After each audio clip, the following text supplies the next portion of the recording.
Hey Brittany, it's Mike again with Real Life Photography. You had a question on how to brighten up the eyes a little bit. So I figured I'd show you on this photograph. It was one of the easier ones. The only thing that you're going to have to really watch is not to get too bright.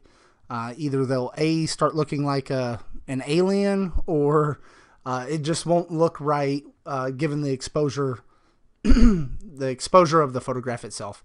So I'm going to try to do this one and see how it looks. You can do it in Photoshop or you can do it in Lightroom. It doesn't really matter. Ultimately, you're just going to use a brush to paint on the eyes. You just have to be very isolated with the brush itself.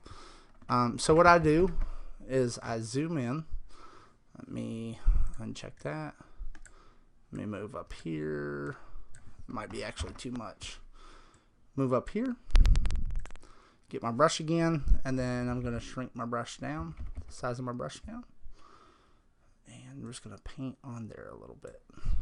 And that was too much because it got the black part of his iris. So I paint a little horseshoe under the eye, and that's probably going to be a little too much, but that's okay. We can back it down a little bit.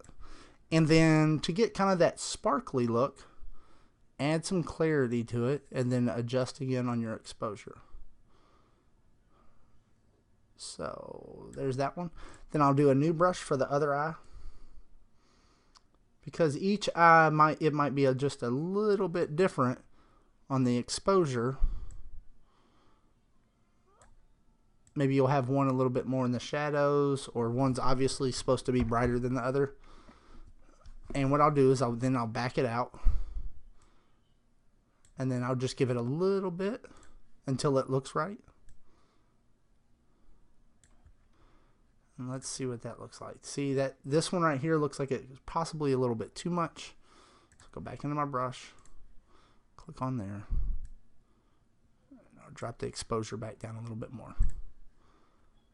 And that's about it. I might actually adjust this one just a little bit and bring it back down just a tad too, maybe right there. So that's how you would add it. I mean, it's pretty simple. You would just add just a little bit of exposure, maybe reduce the shadows a little bit. That's the one thing I did not do, was reduce shadows. Let's see. Let's click on one. Reduce shadows a little bit. We'll click on this one. Reduce those a little bit. And that's not too bad. It might be a little bit overdone, but ultimately, I mean, you can just sit there and play with it until you get exactly what you're looking for. But I think the key to that whole situation is to add some clarity to it, and it'll make the eyes sparkle a bit. If you have any questions, please let me know. I'm going to make it through some more of your photos later today, but this was the edited version that I used, my preset that I already sent you. And I think it turned out really well. All right, have a good day. Thanks.